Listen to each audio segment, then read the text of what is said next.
নমস্কার বন্ধুরা, রান্নার রং বাড়িতে সকল বন্ধুদের স্বাগত জানিয়ে আবারও ফিরে এসেছি নতুন একটা রেসিপি নিয়ে।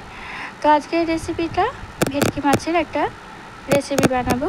ভেটকি মাছ এইভাবে বানিয়ে খেতে পারেন, অনেক রকমভাবেই বানান। তো এইভাবে বানালে কিন্তু টেস্টটা কিন্তু খুবই ভালো লাগে। তো চলুন, এখানে ভেটকি মাছ নিয়ে নিয়েছি, এইভাবেই বাজার থেকে পিস করে দিয়েছে। আর এখানে নুন হলুদ রেখেছি, এটা মাখিয়ে নেব। আর এদিকে মশলা করার জন্য পেঁয়াজ, আদা, রসুন, টমেটো আর নিয়েছি কাঁচা লঙ্কা। তো এটা পেস্ট করে নেবো। আর এদিকে দেখুন 2 চামচ টক দই নিয়েছি, টক দইটা ফেটিয়ে নিয়েছি। আর এদিকে কড়াই চাপিয়ে দিয়েছি গ্যাসে, তেলও দিয়ে দিয়েছি। তেল গরম হয়ে গেলে মাছগুলো একটা একটা করে ভেজে নেব। তো বন্ধুরা, এখানে বলে রাখি, ভেটকি মাছ কিন্তু প্রচণ্ড পরিমাণে ফুটে ওঠে, তেলে দিলেই একবারে ফটফট করে ফুটে ওঠে। তো সাবধানে মাছগুলো ভেজে নেবেন। আর আমি একটু দূরে দাঁড়িয়ে দাঁড়িয়ে এগুলো ভাজাচ্ছিলাম। আর এটা যদি আপনারা চান ঢাকা দিয়েও ভেজে নিতে পারেন। তো যেখানে পেটির অংশটা আছে ওইটাই বেশি ফুটছিল, তো আমি মাছগুলো আস্তে আস্তে ভেজে নিচ্ছি। আর এদিকে দেখুন একটা মশলা তৈরি করে নেব। তো চলুন, মিক্সির বাটিটা নিয়ে নিয়েছি।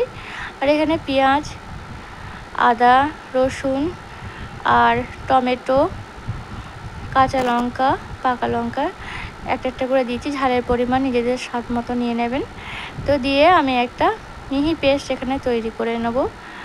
তো বন্ধুরা, এখানে একটা কথা বলে রাখি, দেখুন আমার এখানে ভিডিওটায় কালার খুব একটা আসে না, কারণ তরকারির যে গ্রেভির যে রঙটা হয় সেটা আসছে না। বা এই যে মাছগুলো নুন হলুদ মাখিয়েছি দেখুন, সেগুলো বোঝা যাচ্ছে না, যে কোনো একটা কারণে এর অরিজিনাল কালারটা আসছে না। একটু ম্যানেজ করে নেবেন। তো এভাবে রান্না করলে কিন্তু খুবই ভালো হয়। তো মাছগুলো দেখুন ভেজে তুলে নিয়েছি। আর ওই কড়াইয়ের যে তেলটা থাকছে ওই তেলেতেই দিয়ে দিলাম জিরে ফোড়ন। তো তার মধ্যে দিয়ে দিলাম আদা, রসুন, পেঁয়াজ, যেটা পেস্টটা ছিল সেটা দিলাম। আমার সবটা লাগবে না, কারণ অনেকটা পেস্টের পরিমাণটা হয়ে গেছে, তাই যতটা পরিমাণ লাগবে দিয়ে সেটাকে কষিয়ে নিচ্ছি ভালো করে।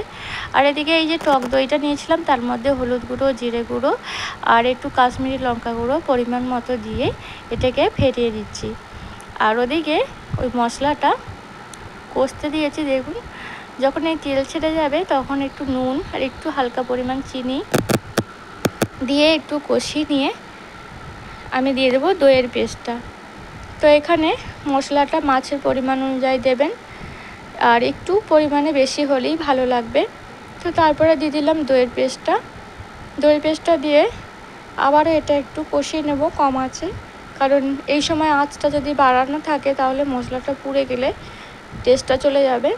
তো আমি কম আঁচে মশলাটা একেবারে কষিয়ে নিলাম। আর দেখুন সাইড থেকে দেখুন এগুলো তেল ছাড়ছে, তো মশলাটা হয়ে এসেছে। এবার এটা আমি জল অ্যাড করব। তো দইয়ের যে বাটিটা ছিল তাতেই আমি 1 বাটি 1.5 বাটি জল আমি এখানে অ্যাড করছি। তো গ্রেভি আমি খুব বেশি করব না, পাতলা করব না, একটু ঠিক থাকবে। তো সেই জন্য আমি এতটাই জল দিয়েছি। এটা একটু এবার আমি ফুটতে দেব, আঁচটা বাড়িয়ে দিলাম। তো দেখে বুঝতেই পারছেন যে আমার একটু ক্যামেরার সমস্যা হচ্ছে। তো বন্ধুরা, এই সময় কিন্তু এর কালারটা কিন্তু খুবই সুন্দর এসে গেছিলো, সেটা আপনাদের দেখাতে পারলাম না, তো সেটার জন্য দুঃখিত। তো এবার আমি মাছগুলো ঝোলেতে দিয়ে দিচ্ছি। তো এবার একটু এই গ্রেভির সঙ্গে ফুটবে, তাহলে মাছটার মধ্যে মশলা ঢুকে যাবে। আর এর মধ্যে দিয়ে দিলাম অল্প একটু গরম মশলা গুঁড়ো। তো এরপরই রেডি হয়ে গেল আমার ভেটকি মাছের দই কালিয়া। তো বন্ধুরা, আপনাদের কেমন লাগলো অবশ্যই জানাবেন। এই রেসিপিটা কিন্তু আশা করছি সবার ভালো লাগবে আর সবাই খাবেন। ভালো থাকবেন, সুস্থ থাকবেন আর আমার পাশে থাকবেন।